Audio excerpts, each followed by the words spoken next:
If it happens sometime in the new year on a weekend where I'm free, I might consider flying out for the fight. Okay. That would be great to have you in the crowd, man, because I'd love to rub the win in your face, dude.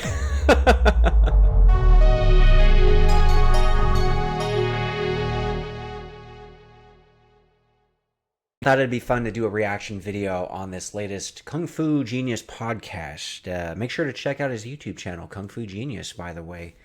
This is podcast number 149, so he's been doing it for a while. The title of this video, How Badly Will Viking Samurai Lose in Boxing? Wow, okay. So, well, I hope people tune in to see the match. I would think people would probably be more curious just to see how the match goes without the assumption of how badly I'm going to lose. But hey, man, if that gets people to tune in, good, because people need to watch. So anyway, let's go through this video. All right, peeps. On today's episode of the Kung Fu Genius, the genius will be answering all sorts of hot nonsense from the Patreons. Lots of gems, lots of Viking samurais in tights. Hey, speaking of Patreons, by the way, check out the link in the description because you can join my Patreon or sign up for my YouTube membership where I post a video every week, every Wednesdays, and I share a lot of stuff that I don't really want to share on the main channel, so you get some really cool stuff there, man. But anyway, join that and become part of what I call the Supreme Brotherhood. Lots of, oh, you're a historian? Do you have the documents to support that hypothesis? Let's get to it. And the crazy thing was, Kenneth got me tickets to go to that UFC, which was right here at Madison Square Garden. It was wild. Oh, yeah, that was the same weekend as the Urban Action Showcase. You know, funny enough, I was in New York at the same time, November 11th, because we had the Warrior Island premiere. The Urban Action Showcase was an amazing event. Special shout out to Demetrius for throwing that. And yeah, man, I got to meet up with some of the cast from Warrior Island. It was a blast. It was really cool, man. And Kung Fu Genius actually messaged me because he knew I was in New York and, you know, see if we wanted to maybe hang out or get dinner or something. But he was at his UFC event and I was at the Urban Action Showcase, so our paths never crossed. I got to talk about something that's been going on IG lately. Well, lately at the time of this What's recording, maybe IG? by the time this episode comes out, it's old snooze by that point. What? What's this? So my boy Viking Samurai wants to fight. Oh, yo. Well, you told me about this. yeah, okay. So let me just backtrack a little bit, because if people are not on Instagram, you might not know about this kind of brouhaha, right? So Viking, yes. Is Oh, speaking of which, guys, follow me on Instagram, man, to get all the brouhaha-ness stuff. Real Viking Samurai. Check it out, dude. I post stories every day, multiple stories. You'll see more of my cats. You'll see me training. You'll see random stuff. And you'll see brouhaha related things as well, of course. the guy that he wants to fight one of our Patreon supporters? No. Okay. Let me set. Though I do want to fight for the Kung Fu Genius Patreon supporters. Like, support the Viking Samurai too, while you're out there supporting Patreon guys, creators, right? The stage here so that the audience gets caught up, because we cannot assume that they know what's going on. Okay. So as you know, one of the things that people are doing nowadays, especially YouTubers, calling them out. YouTubers are trying to get fights with professional fighters. Yeah. Everybody wants in on that action, man. And I think ultimately it's a good thing as far as if the YouTuber or anybody else is taking it serious, you know. It's always good to challenge yourself. And look what the Paul brothers have done, man. I was shocked. I literally never thought, I forget if it was Jake or Logan would beat like Tyrone Woodley. It was like, really? Like, I figured he'd probably have a really good chance against Ben Askren, but I mean, damn, you know, talk about the Paul brothers leveling up and knocking out real opponents, man. Crazy. Okay. We got our Logan, what's his face or whatever, was perhaps the Logan first Paul. one to do it. Yeah. Except that he's like a really good boxer. He's actually pretty good. Yeah, he's actually pretty good. I shouldn't say he's a really good, but he's very powerful. He's young. He trains. He takes it very seriously. He almost beat Fury's. He takes he lots almost of beat steps. Fury's at. Yeah, he's, I would say he's definitely good enough, and obviously he has a big social media presence, so it, yeah, man, like his fights generate more pay-per-view revenue than like the top pro boxers, which is crazy. But I give him credit for that, man, because he could market this stuff and he built a big name for himself, and he's got good enough boxing skills. He takes lots of steroids, right? Yeah. So, I mean, I don't know if the Paul brothers are natural or not, like just because I've been a workout dude for like 30 years now. And I achieved what I would say is like pretty good results overall, completely natural. I just don't assume like somebody is automatically on steroids. I mean, the Paul brothers, they look like they got pretty good genetics. They're young. They're taking their training serious. So their kind of physique, I believe, is natural. Now, whether they've done that or not, I have no idea. I just don't think it's out of the realm of possibility where you would have to assume that they're not natural. So there's this like kind of new thing where like you could basically just be a YouTuber or, an average Joe or a slightly above average Joe who's not famous. And then, if you talk enough shit, you'll piss off one of these guys and convince them to fight you for some bucks, right? So Vikings... Similar to what Dreisen tried to... Speaking of which, man, it's got to be very strategic. It's not just about talking shit, I'm sure most people just talk crap about a lot of people to try to get attention.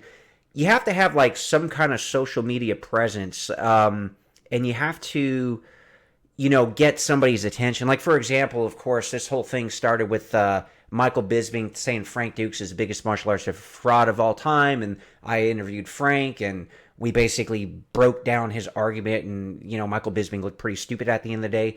So for fun, I said, hey, Frank, since he thinks you're such a big fraud, like, let's challenge him. Like, you train me, and then we'll chat. We'll do like a celebrity boxing match against Michael Bisping. And, obviously I would be using Frank's celebrity. Mine is slowly building, with the movies, and obviously the channel's got a long way to go. But yeah, man, it was all like that was going to be a fun challenge, and we would all see, myself included, what, if anything, Frank had to teach. And I've talked to people who actually train with him, man, and despite what people think about his background or anything related to him, I heard he's pretty damn legit and like a master instructor trainer where he could actually take people to the next level. So it would have been very cool to find out, man. Like, and I'd be the one, and I'd chronicle it, I'd document it. And long story short, I was having some fun back and forth with Michael Bisping, especially on Twitter, until he blocked me. And this is after he made tweets about me, making fun of me, but then like he blocks me. It's like, come on, dude. Kind of a punk move. I still think with Frank's teachings, I could beat him, by the way. Almost definitely. So anyway, Viking Samurai, he's a YouTuber. Yeah. I've been on his show before, and he's big into like Van Damme and stuff like that. All right, and he's a he's a good-looking dude. He's in shape. He likes bodybuilding. He's a natural bodybuilder. Yeah, no sauce. He's a natty. No steroids. He's natty. He's a natty. All right. Proud to wear the natty badge, man. Sauce free. If I ever went that other route, though, I was so passionate about bodybuilding, especially in the 90s when I was in high school, that I wanted to be a professional bodybuilder. But then after finding out all that stuff that they take, I didn't really want to go that route, man. But I'm glad I didn't, because I'm like still in top health. I mean, there are like bodybuilders that I've followed, dude, like in their 40s who are dead now. So I'm not saying it's 100% related to like steroid use, but definitely that stuff is not healthy for you, especially in the long run. So natty for life, guys, is what I always recommend. Right? Okay. Yeah. The only thing unnatural about him is his good looks. All right. I need a few more scars on my face. And he, he likes the high kicks and the splits and the jump kicks, and he's very much on that kind of Van Damme tip, right? Got it.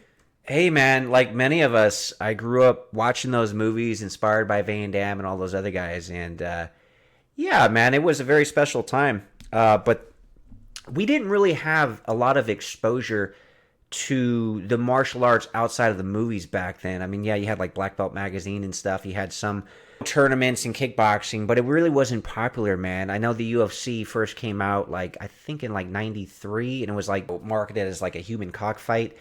And the sport evolved a lot. But really, at the end of the day, man, people were exposed to martial arts primarily through the movies, and Van Damme as an action movie star, martial artist, was pretty much at the top with Steven Seagal. So there were so many people, myself included, that were just inspired and motivated by him and his movies.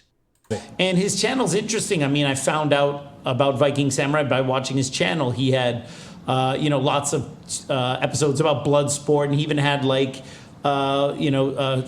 Lettich, who was like the writer of Bloodsport, on there. He had Frank Dukes on there. Does he know that you met Van Damme at one point?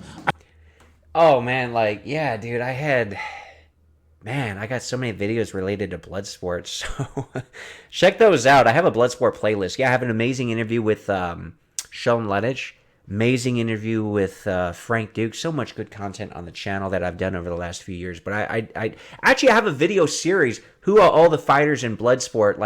Literally, man, that took a long time. It's a 3-part series, and I try to find out every one of the guys who fought in the Kumite, man, even if they were only on the screen for a second. So maybe I'll actually update that video and just make it one large video. And I found out a little bit new data too, so I should actually reboot that video, because nobody's watching it anymore, man. But it's as relevant now as it was when I did it 2 years ago, and it'll be as relevant 2 years from now than today. So I did. Well, here's the funny thing. He's a huge Van Damme fanboy. It is the truth. All right. And our meeting with Van Damme probably didn't put Van Damme in the best light, because, for longtime fans of the podcast, the story. Dre and I bumped into. Yeah, not the best story, man. But, hey, there's a lot of good and bad stories about everybody out there, right? So I go up behind him, and the weird thing is, I'm not a big dude, but when I went up behind him, I looked at him, and he's not a big dude either. And, since I saw him as a kid, you just imagine, the muscles and everything, he's an imposing figure, and he was, not that much taller than me, and he wasn't, really that big, and if you didn't know he was Jean-Claude Van Damme, you probably wouldn't have even looked twice at him, right? Okay. Mind you, he's older now. He's not necessarily as sauced up as he used to be, although I'm pretty sure he's still taking some sauce. But I anyway, thought he was a natty. Natty. Well, I did a whole video on is Jean-Claude Van Damme natty or not, and kind of broke it down. Again, similar like I had talked about the Paul brothers, was Van Damme's physique achievable naturally, when you watch Bloodsport, Double Impact, those movies?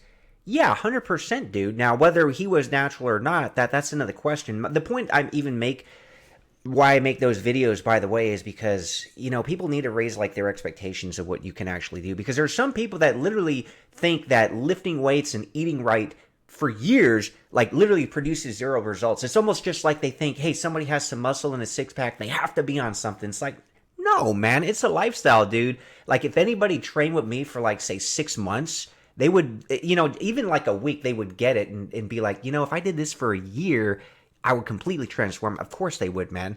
So anyway, I just don't like how people just go straight to the guy's got to be on something, right? If he looks like a certain way. Now, obviously, if somebody looks like Arnold Schwarzenegger in their prime, I'm not going to make an argument that, Arnold was natural. It's I'm not naive. I'm not delusional. There's certain limits to how much muscle somebody can gain naturally, but it's actually more than most people realize, man, or want to admit it. A lot of people probably don't even care, to be honest, man. We can just admire the physique regardless of if he was natural or not.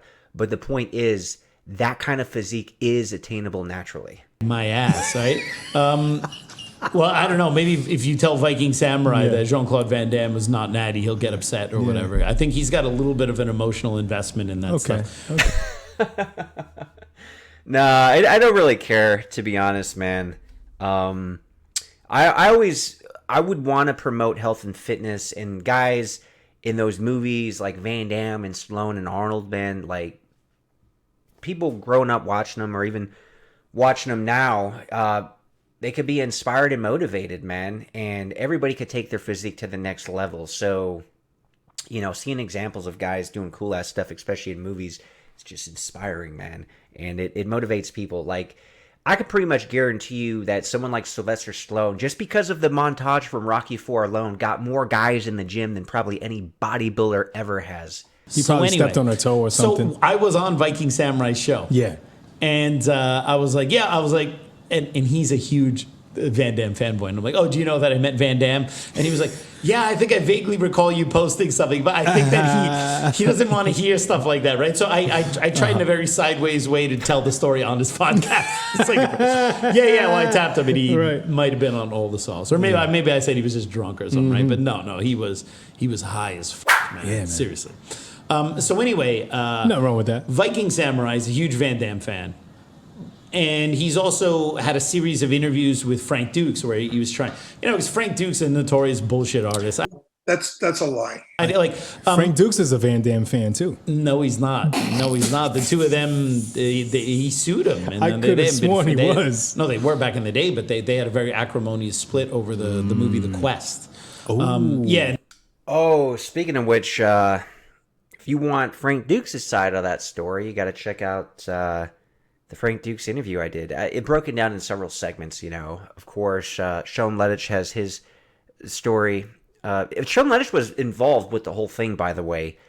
Even got Frank involved with the quest because Sean will say, hey, man, Frank's got a great imagination as far as, creating, like, movie ideas and everything else. Anyway, yeah. Got a lot of good stuff on the channel, guys. You should dig into the archives to get all these cool stories. No, they're not homies anymore. Ah, damn. But anyway, Viking Samurai, his real name is David. He's like an 80s American martial arts action movie fan to like a fault, like to a fault, right? Like it's all Van Damme. It's I mean, the channels make the 80s and 90s great again, man. And we are getting another movie like we had back in the 80s with the martial arts stuff, right? Called The Last Kumite, which, funny enough, I was a part of. And recently the trailer was unleashed online, released, and I did full commentary breakdown, man. It was a thrill working with all those legends. Now, Van Damme and Skull were not in it. Those were the two biggest martial art movie guys at the time. But everybody else was in it for the most part, man. It was crazy. It's all, all that old school stuff, right? Yeah. And hey, I grew up during that time period. I love it. But I also grew up and got into other stuff too. And I can appreciate. But we all got into other stuff too, obviously. Like Bloodsport, which I think is a great movie. And also understand that it's campy and corny and it's of its time. I don't think I want to hear this. And when I was a kid, I thought Bloodsport was the craziest, best movie in the world. Yeah. Because like the whole aesthetic in Hong Kong and the fight, I was like, wow, this is amazing. And then you grow up and you're like, this is so cheesy, but there's still something about it that's entered. Like I still watch Bloodsport like twice a year. If it's on that TV, I'm watching it. I'll keep the channel. My thing is I introduce Bloodsport to people who haven't seen it, and I give them the live commentary from the KFG, like, oh, this is so-and-so, this is the history of the Kowloon Walled City, this chase scene doesn't make any sense because Van Damme first gets chased by Forrest Whitaker and the other dude, he's crossing Nathan Road on the Kowloon side, and he ends up somehow on the Hong Kong Island side. Oh, yeah. I think calling something cheesy is subjective. Like, I just don't see Bloodsport as cheesy whatsoever. I mean, it's such a classic.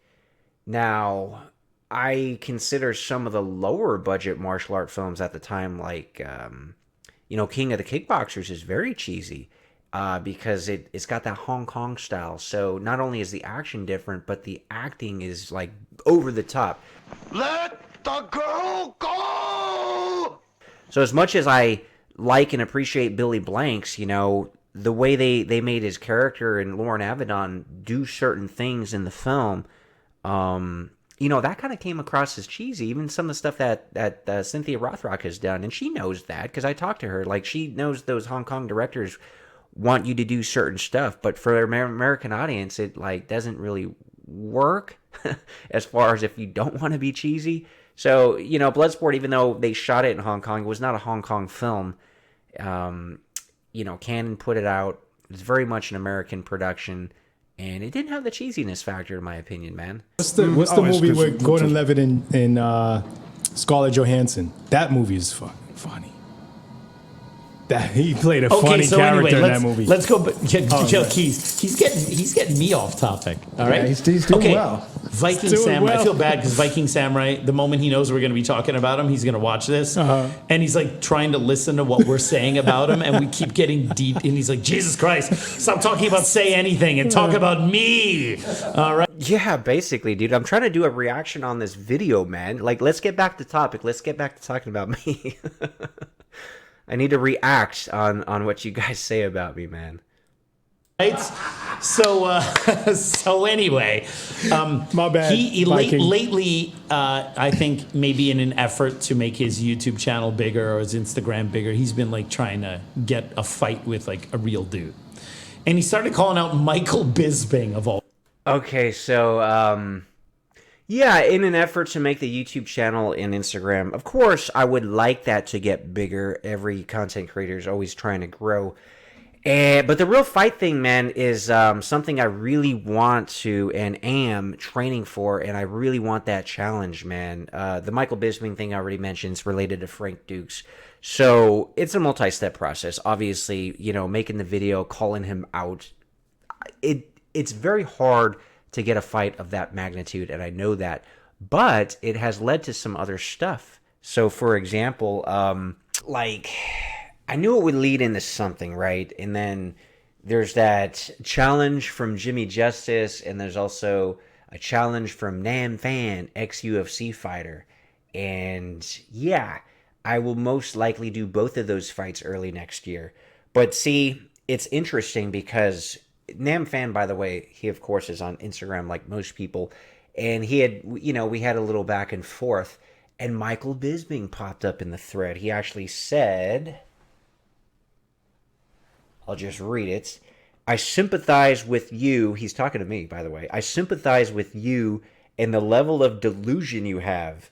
This is in relation to me fighting Nam Fan, right? He said, Nam is a real fighter, and you'll learn a tough lesson. Now go bow to your sensei and do a kata, you moron. So, anyway, man, like, beating Nam Fan, I could just take that and be like, all right, now what, Mike? So, and that'll lead, you know, into something else after that, something bigger than Nam Fan, you know? So anyway, man, I'm not delusional, by the way. I'm very aware, self-aware, and the fight with Nam Fan, it's going to be boxing, and this is why I'm getting serious about the boxing training, man, because I'm a karate guy, but obviously karate is a lot different than boxing, so... All people, all right? Retired Yeah. former middleweight UFC champion, Yeah. all right? Who's got one eye and two fake knees now, right? Regardless, a one-eyed, two artificial kneed Michael Bisping, I think, would beat the brakes off Viking Samurai in the ring. Now, Not after I train with Frank Dukes, man. Almost definitely. the funny thing is when I say that, people get... That most people who understand fight sports, Yeah. They know that Viking Samurai has no chance against a professional or former professional. That's a lie. I mean, look, when it comes to boxing, everyone has a puncher's chance. Okay. Okay. Anyone can go in there and land a shot and It's been done. and beat anyone. It's happened a lot of times, right? It's been done. Anybody's got two fists, right? And a good heartbeat. You got a chance, right? But that doesn't mean that it's statistically probable. And that doesn't mean that it's going to be the case. And there were a couple people, like, he's got a couple people who think he can do it. Rocky. Well, we do need to clarify one thing. Like hypothetically, like the boxing match against Michael Bisping, I never said like I would, you know, do it next weekend, for example, if given the opportunity. I mean, I would take it. But the whole thing would be like, after doing a full training camp and, you know, not just training with Frank Dukes, but I was in Philly training with like former two-time heavyweight champ Tim Witherspoon, for example. So I think people, you know, again, a small percentage would actually think I have a chance. And it's not based on my current boxing level. It's based on like my discipline, my mindset, my commitment, the training I'm going to do, and everything I'm going to do getting ready for the fight and taking that so serious. So hypothetically, if I beat Michael Bisping, it wouldn't be because of a lucky punch, man. It would be because of all the studying that we've done on him, the counters I set up to try to get somebody like him. You know, that's why, and that's a lot more realistic than just, I'm going to go in the ring next weekend with him, and, you know, I'm not ready for boxing, and I haven't trained appropriately. No, it's after a full camp, man, and taking this stuff beyond serious. He did it. And Rocky, a fictional character, right? But that's also like Viking Samurai's also like kind of I think he's trying to be an actor. Maybe he is an actor. Yes, I am transitioning into acting. So I'd mentioned the last Kumite earlier. That's going to be the martial arts movie of 2024, man. And then, of course, I did some work on Warrior Island. But and then, of course, Bloodstorm. Check out the Instagram page, Bloodstorm movie. So all that stuff should come out next year. And like I said, it'll slowly start building my name even more. And there's more projects on the horizon. So yeah, the acting thing is starting to take off for me. And it can only help me get one of these fights down the road in the future, a bigger fight as the name builds, because it's all about, you know, building the interest, right? Look, it's the name, man. And I think sometimes people confuse movie fighting and fairy tale endings with the real world, right? Doesn't matter how good your splits are. Doesn't matter how good your jump spinning back kicks are, all right? When you are in the ring with boxing gloves against someone who has done it many, many times before. Someone who's been in the trenches, has that experience, understands how to pace themselves over the course of however many rounds they're fighting. Controlling that knows adrenaline, their power, too. can control that adrenaline because they've been there before when the crowd is cheering. And you're in there for the first time, okay? That's got to be some real fairy tale shit for you to win. Now, I'm not saying that Viking Samurai couldn't go in there and land a lucky punch on whatever person decides to go in the ring with it. Lucky back spinning kick in boxing and then get disqualified, right? Maybe that's what he's going to do. He's going to come out, he's going to try one of his Van Damme kicks, knock the guy out, and then get disqualified and then make it a controversy. That's not a bad idea. It's not a bad Hey, man, that'll definitely make the headlines, right? As I've been. It avoids him getting his ass beat. All right. Although I don't know, I can imagine him trying to do a jump spinning back kick against Bisping and just Bisping just cracking him with a left hook. in midair. All right, in midair. No. Yes. All right. Oh, man, so, well, first of all, I think out. Bisping, from what I understand, I think Bisping already blocked him because he kept like kind of trolling him. Yes, he did block me on Twitter, unfortunately, and we were having a fun back and forth. Speaking of which, man, my Twitter is very small right now. Follow my Twitter, dude. I linked it in the description below. I'm trying to build that up. Like anything social media, you know, it takes a long time to build up. My biggest audience, of course, is on YouTube, then Instagram, and then it's pretty much non-existent on TikTok and Twitter, but I'm trying to build that up slowly over time. In the he kept trying to troll Bisping, and I think Bisping's already blocked him. But I also think... Oh, you know what's crazy, man? Oh, I'll comment on this in a minute.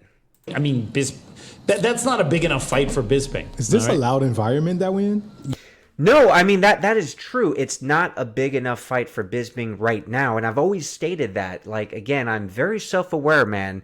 So, for me, and I said, the biggest challenge is actually getting the fight, not the fight itself. Not to say the fight isn't a big challenge. Of course, the fight is a very big challenge, but getting the fight, you know, and that's where I give, like, the Paul brothers so much credit. It's, yeah, they done a great job fighting, but them getting the fight is like, you know, something on that level, and it's because of their popularity.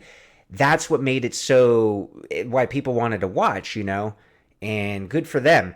But, you know, there was something else related to the Bisping fight where, funny enough, the original katana sword that Van Damme won at the end of the Bloodsport movie is owned by a guy named Enrico who, you know, found me because of the channel and had reached out to me, and me and him got to talking, and he said he would, if I could get the Bisping fight, he would actually offer it up as a prize. Like, can you imagine, dude? That's incredible, because that sword is worth tens of thousands of dollars. Actually, right now, though, he's going to auction it off, he had told me, to you know, for some extra money.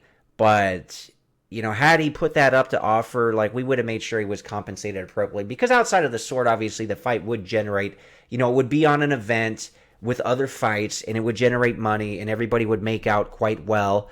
For Bisping, it could have been I'm sure what he and most other people think, a very easy night to make a lot of money and get a cool-ass movie memorabilia, man. And there was another crazy-ass coincidence related to the fight and the event that I wanted to have it on, which would have been in October of next year, 2024, by the way.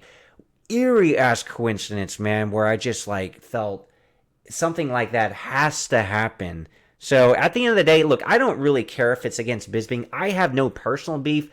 I just thought tying in the whole Frank Dukes element, because I like Frank, would be very cool, and we could document training with Frank and training with, boxers in Philadelphia like Tim Witherspoon leading up to the fight, and do something very special. And by that time, I would have a couple movies out, hopefully making even bigger movies next year, so the name would grow.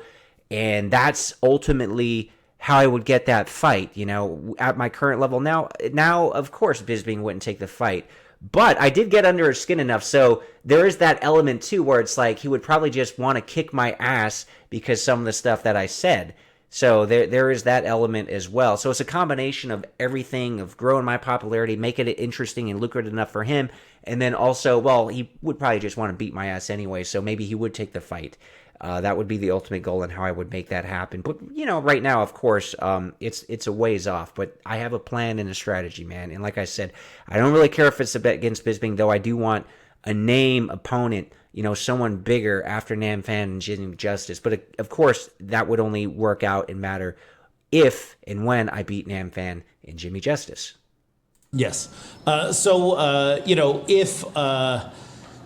Don't make no sense. I mean, that fight doesn't make any sense for Michael Bisping. Because, first of all, Michael Bisping's retired. Yeah. He's dealing with some health things. But he's also much bigger than Viking Samurai. And that is true. If he wanted to come back for some kind of celebrity... Cut all that weight? Well, if he wanted to come back for some kind of celebrity boxing match, it sure shit would not be against Viking Samurai. As of now, I had stated why it might make sense later in what I was working on, but... he's not really that much bigger, man. If he cut down to 180 would be fine, to fight him at. He's really, he's like maybe 3 inches taller, and because he's got more of a dad bod, he weighs more. But if he got in shape and cut down to 180, then we would actually be very similar size, man.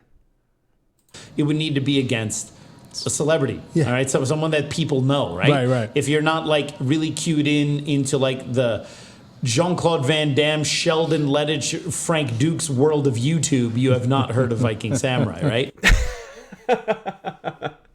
At least I'm popular within this little niche, this world on YouTube. On a side note, man, like, I am actually very surprised with people do recognize me, funny enough, from the channel. And it's not just because of Bloodsport stuff. It's also because of Sylvester Stallone content, which I made some very cool videos.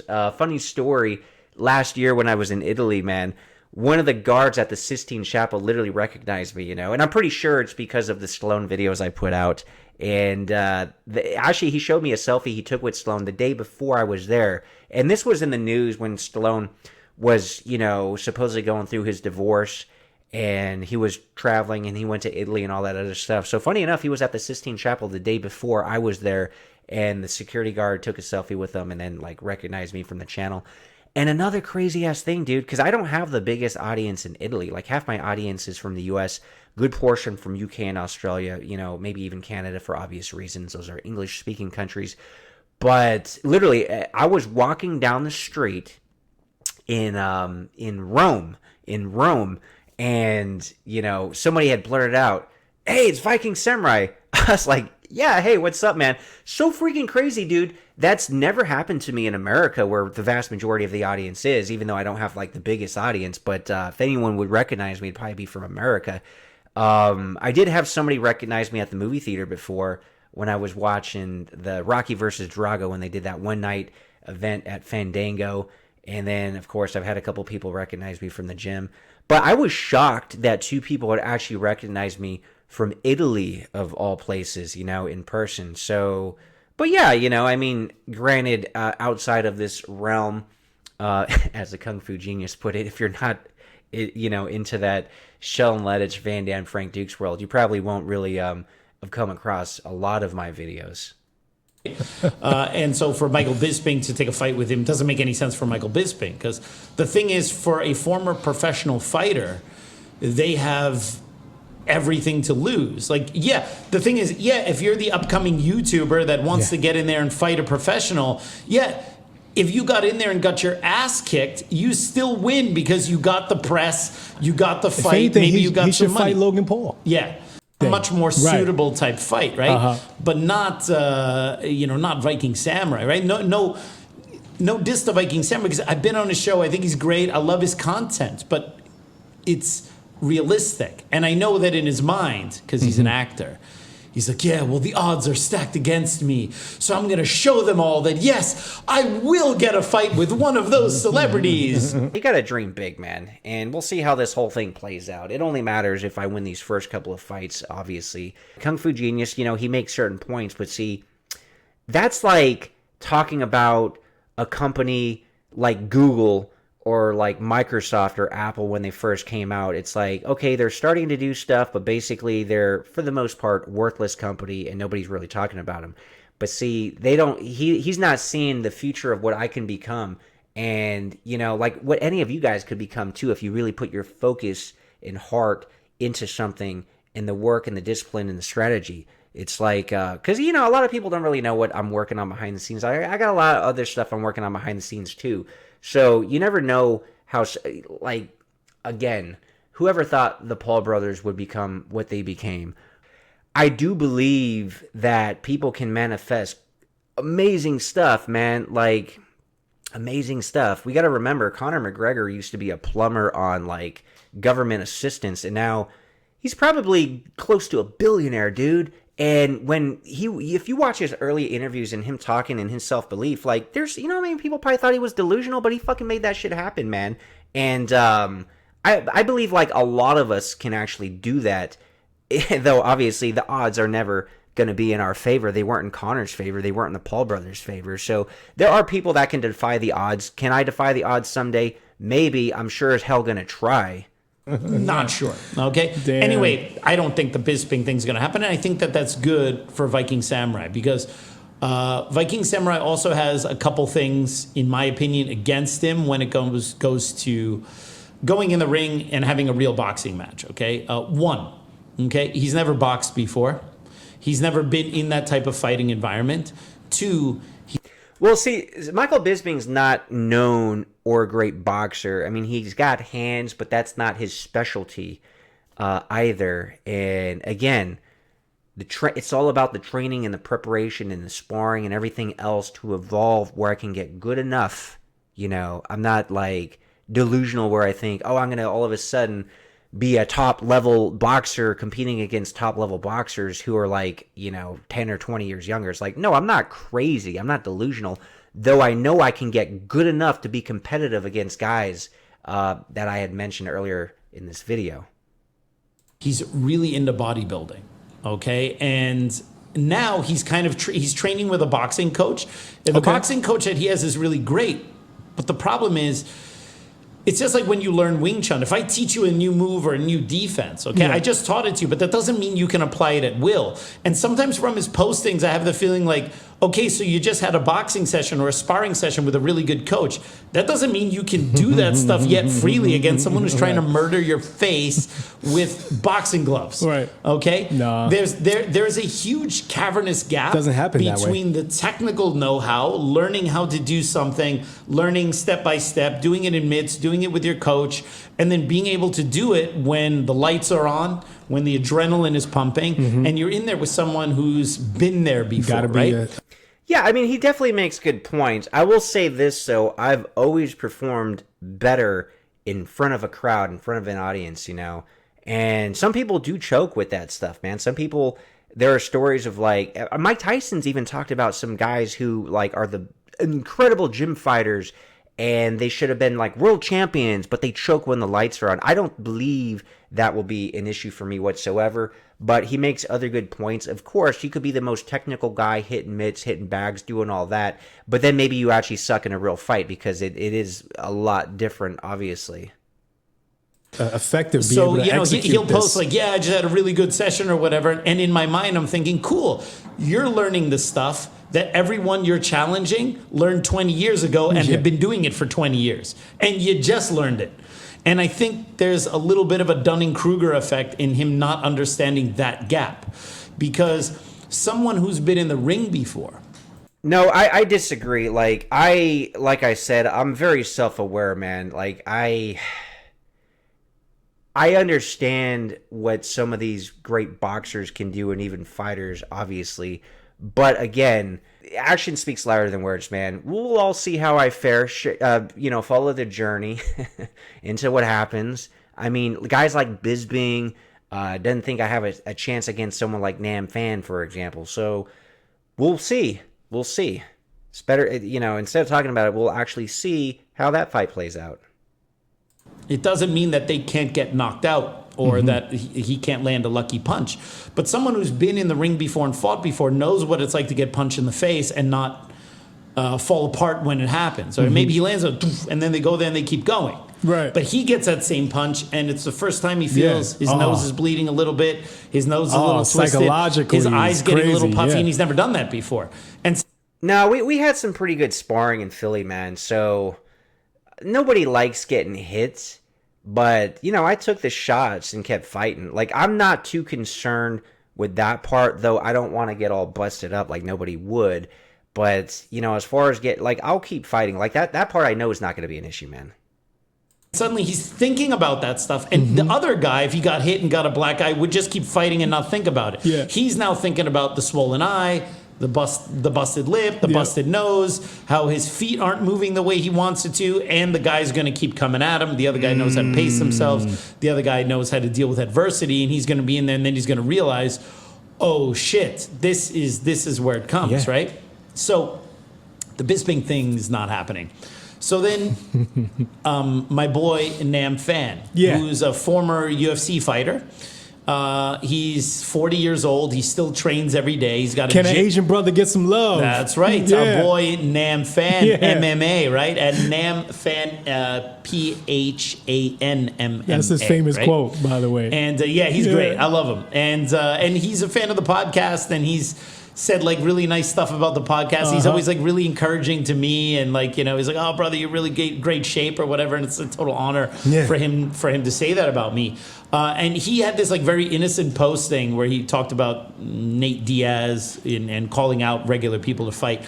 And Viking Samurai, I think he misunderstood the post and then got a little uppity, and then the two of them went at it, and now so the thing is that maybe Viking Samurai will fight Nam Phan in. Oh, no, that had nothing to do with Nate Diaz's post. I was just making a point in general. Nam Phan had commented a while ago and knew about the Bisping thing and kept saying, oh, fight me. And I kept saying, no, you're too small, man. But we had finally come to the decision where the fight actually would make sense because he walks around at 165. I said, look, just like put on a little bit of weight, bulk up to like 170, and then I'll do a hard cut. So at least on paper, we could come in at the same weight. Plus, again, even at that, I would still be considered the underdog because Nam Phan is, quote, a real fighter. And I will give him credit for actually making it to the top, which is the UFC. But Nam Phan is also a professional boxer and has boxed, I don't know, at least a dozen fights, And does he have the best record? No. But he basically usually will lose by decision, meaning that you can't really finish him. Like his guys that he fought didn't finish him. So my goal, and to make a statement, would basically to actually not only win, but I don't want to win by decision, but to actually finish him. So yeah, that would be a challenge, man, and that would actually at least get me some respect to start. So yeah, the Nam Phan fight to me makes sense because of those factors. In a boxing match, and I had Nam on my on the KFG Instagram. We did like a live, and maybe they'll set up something for January. Now Nam gives up weight to Viking Samurai. It wouldn't be in January because unfortunately I'm dealing with this injury, but I will be back better and stronger than ever early next year. Viking Samurai's a little heavy, so he would have to come up in weight. Viking might have to lose a little bit of weight. But there is a cavernous gap in terms of skill and experience, and also the ability to keep a cool head under that pressure.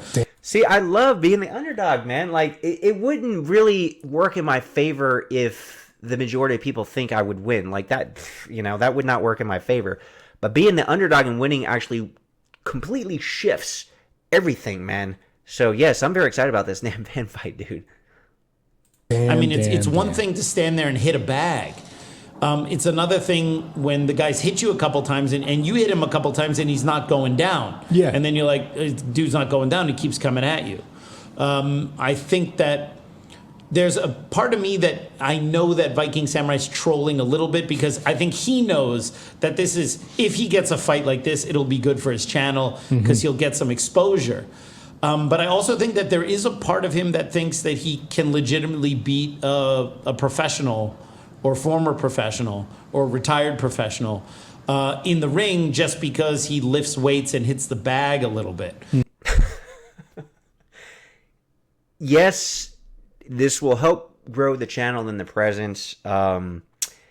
And again, with my commitment and dedication and everything, in the mental, in the training I'm going to do, it's not because I lift weights and hit a bag. That's not going to be why I beat Nam Fan. It's going to be all the actual boxing training. And it was funny because Nam will text me every now and again, like when Viking posts something. It's like he'll have a boxing session and immediately afterwards he's doing bicep curls and weightlifting. Right. And it's like, you do know that all the hypertrophy that you have from building up muscles, those muscles need fuel and oxygen when you start fighting, and they're going to be depleting and sucking on your cardio. I don't see him doing a lot of cardio. Okay. And if I were Viking Samurai right now, I'd probably lay off on the bicep curls and No, you don't need them right now. Start running, start doing biking, use the Concept 2 rower. Oh, yeah, of course. Everybody needs to bring up their cardio, man. My cardio will not be an issue, by the way. So I don't really post me doing cardio workouts because cardio is boring, And who wants to watch a guy jogging anyway? Do heavy bag rounds, lots of sparring, lots of technical training. He was doing chest flies. All right, man. So. You know that you got to keep in boxing. You got to keep your elbows in. You want to protect yourself against those shots. Yeah, let's bloat our pecs out a little bit more so we're incapable of bringing our elbows. Hey, man, it works for Mike Tyson and Ngannou, man. They got those massive chests. They're boxing just fine. No. Sounds like it. So whoever's training him needs to tell him to lay off the bodybuilding. You ever see that anti-drug commercial from the 80s where the dad comes in with the pot? Oh, yeah, he says, who taught you how to do this stuff? I learned about watching you, all right? I learned about watching you. Right. Who taught you to do chest flies while training for a boxing match? No one, all right? But just thought the vast majority of fighters these days lift weights, man. Like, I'm not going to say Bruce Lee because people will say, oh, Bruce Lee was never a fighter. But he knew the benefit of, physical strength when it comes to martial arts training. And obviously, you can transfer that over to real fighting. It was a good idea. It's not a good idea. Lay off the bodybuilding if you don't want to totally die in the ring. And I mean, gassing out. All that bloated muscle mass needs fuel.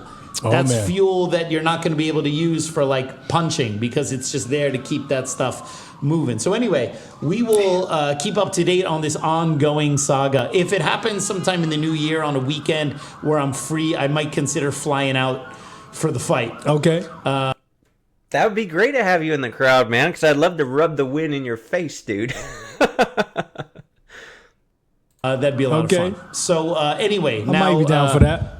Mike, you down for that? 37 minutes in. Let's get to the question topics. All right. Let's see what we got. All right. So realistically, I think I could do something in March or April. And again, it's only because of this damn injury, And, it's a setback, dude. There are always going to be setbacks in life. And some people have told me, oh, you should just quit. And you already got injured in training. People get injured in training all the time, man. It is what it is. You could be 20 years old and get injured in training, man. It sucks. It's disappointing. It's a setback. But if anything, this injury just made me more determined and focused Because I know this is just like a wall that the universe kind of put in front of me. And you could even say maybe even God, just to really test you, just to kind of really see how bad you want something, you know. And it's just like, all right, wall, like, no, I'm F that wall. We're gonna get through it, and we're gonna be stronger and better than ever. So, yeah, man, it's gonna go down next year, and of course, follow the channel. Oh, follow the Instagram because I post more recent stuff throughout the day on there.